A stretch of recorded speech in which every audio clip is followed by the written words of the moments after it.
by the Lecturers Association at the Newcastle College of Advanced Education, members of the Public Support from the Australian Teachers Federation, the Federation of... Here, but I haven't the time, but they're there if anyone wants them. The Statistics Association at the Newcastle College of Advanced Education. Concerned about what is happening to education in this country, and particularly in this region. Be reminded that they have a great debt. Those against? Motion is carried.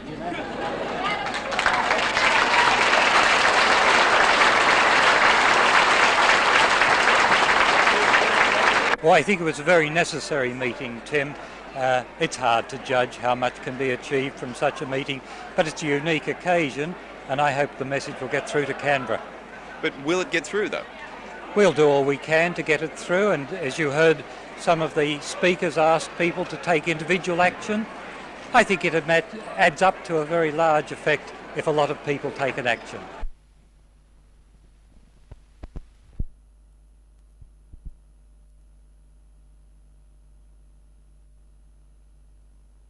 We met representatives from Maris Brothers in Sydney. They came up last night and attended the board meeting. We had a very open discussion on Maris Park, and the Newcastle Rugby League is still very interested in the venture. Graham, there's some great facilities out there. There's a leagues a licence club out there that's unused at the moment.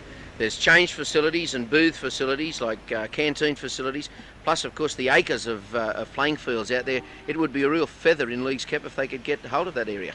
We believe that it has got a tremendous amount of potential with the parking facilities. As you mentioned, the club, there's a lot of course to go into, but the Rugby League is convinced that we should go to every limit to try and make sure that Rugby League does get involved in Maris Park.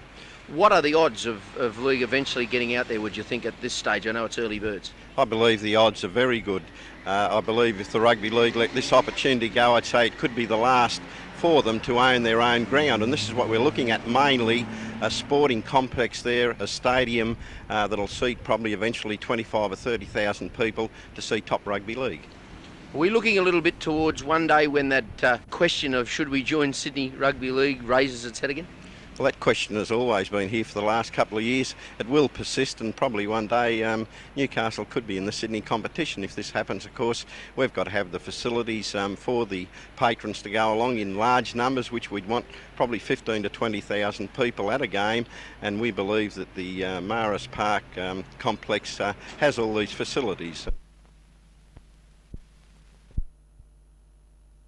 Well, if they go ahead with the amendment that I intend to move regarding this matter, it'll give us the opportunity to make a positive approach to getting something done for a permanent base for the helicopter service.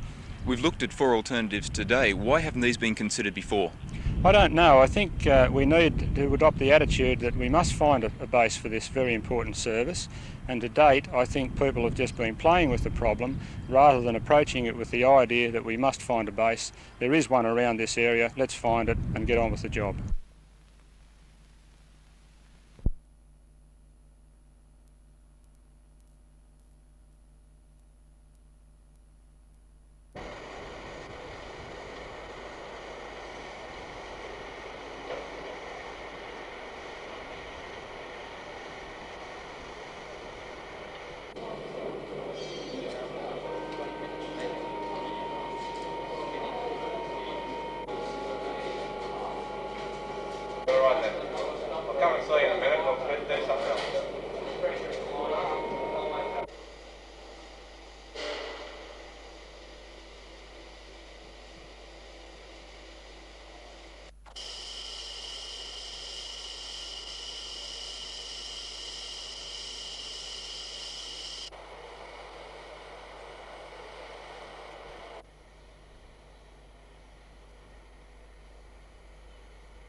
And there are 3 other volumes that haven't yet emerged from the printer. The report was commissioned by the federal government in November 1980, when Australian film producer Pat, noted particularly for her work, Take Our Task. We were very generously. Why do we? On the whole, the ABC is doing a good regional job in radio. When we turn to television, however, and there's no need to tell this audience, I'm sure it is well aware of the fact, Newcastle gets an extraordinarily bad deal out of the ABC. And it's not just Newcastle, it is the whole tunnel that goes up, including the Hunter River, in the Hunter Valley, including Armidale and Tamworth. That area, which would comprise, 1.5 million people or more, it doesn't even produce 5 minutes of television programming each day. The 5 minutes of news for that region, and what a huge region it is, actually has to originate in Sydney because there are no facilities, technical facilities, available in Newcastle or anywhere else in the region to put material to air.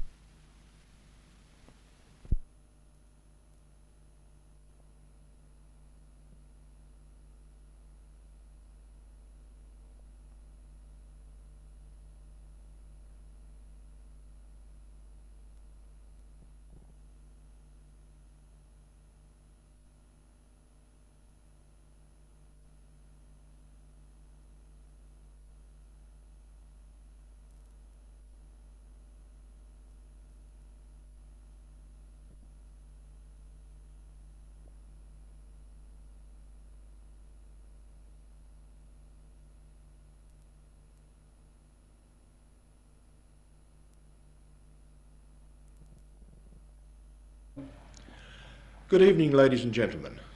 Since I last spoke with you, a great deal has happened in the Muswellbrook Shire, but this evening I only intend to mention 3 of those things rather briefly.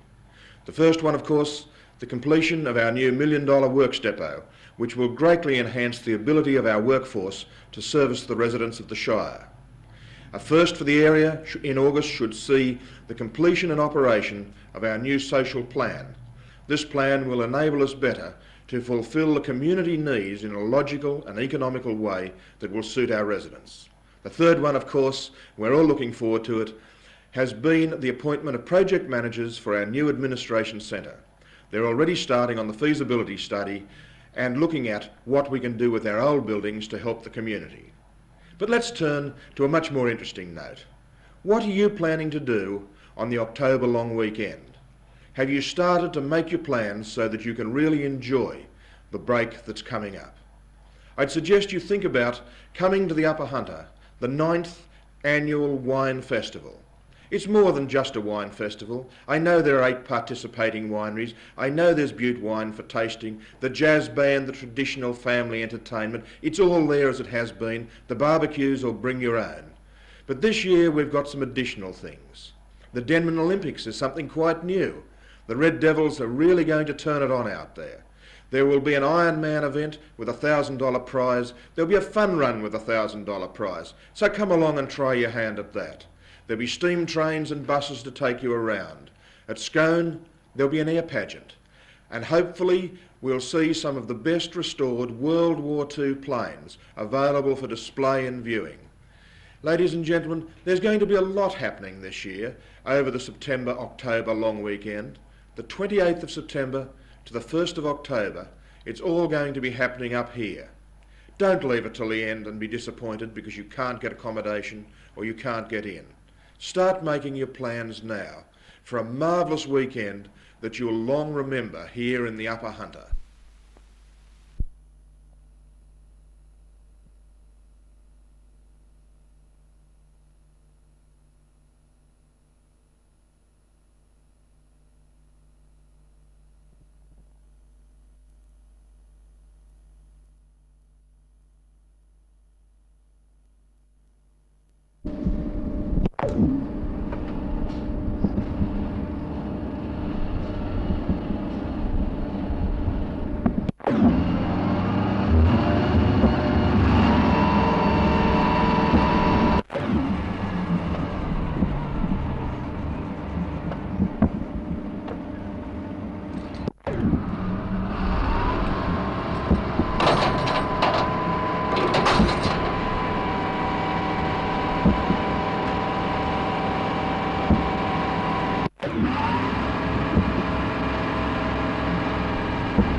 when the wind came up.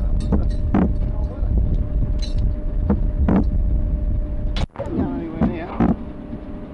With the wind.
The early morning calm of Barton Street was broken when this house at number 15 burst into flame. The two men who were inside were in their bedrooms, apparently asleep. It was John Peffer, whose bedroom window faces the house, who raised the alarm. It woke me up, and I just looked out the window and I could see that the house was ablaze. I'm having a guess and saying that this would be just about 5 o'clock. I raced out and rang the fire brigade. I told them that there was at least one person inside the house, possibly two. I rushed out the front here and the house just virtually exploded in flames. Did you make any effort to get the people out of the house? Yes, well, a neighbour just across the road here, and myself, we knew that the old fellow slept just inside the front room, so I kicked the door in, but the smoke was just too heavy and the heat was just too intense, so we couldn't get in at all. It was just suicidal. Brigades from Newcastle headquarters, Waratah and Tighes Hill were on the scene within minutes. The firemen had to don breathing apparatus to enter the house. They found the old man in the front room, and although they used a resuscitator on him for more than 10 minutes, their efforts failed. The firemen could not reach the back room because the flames and smoke were so intense. The younger man's body was found in the middle of the room where the fire started, his body charred beyond recognition. So far, fire officials have not ascertained the cause of this tragic fire.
Well, this time will be my third term, and it was very difficult to achieve anything because we didn't have the majority last time. But this time, I will be the Lord Mayor in my own right, and I've taken a policy to the people of Newcastle, and that policy has been accepted.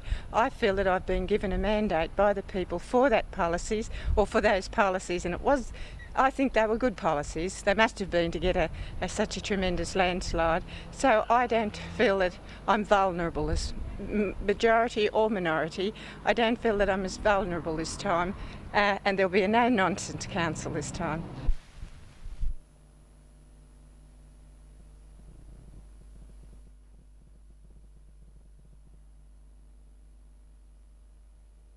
Not entirely on political lines, I don't think, in local government, because I think that this area is being used, or this theme is being used by people at the moment to gain office by stealth into local government positions. There was a promise before the election took place that if you were elected Mayor of Lake Macquarie and Alderman Cummings elected Lord Mayor of Newcastle, you'd combine to sort out problems, both being Labor people. What's going to happen now then? Well, provided that the final results are my way, that still stands, and I mean that this is very, very important that the conferences and so forth that we've pointed out are carried out. What sort of problems will we be looking at? Well, we'll be looking at transport, we'll be looking at waste disposal, we'll be looking at just about every facet of local government, I can assure you.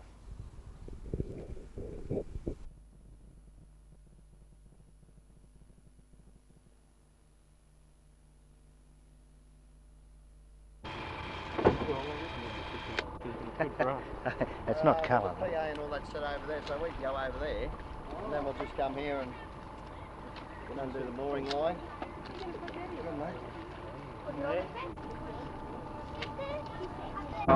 Into a bit. Oh, bless the Lord, those who are his sponsors.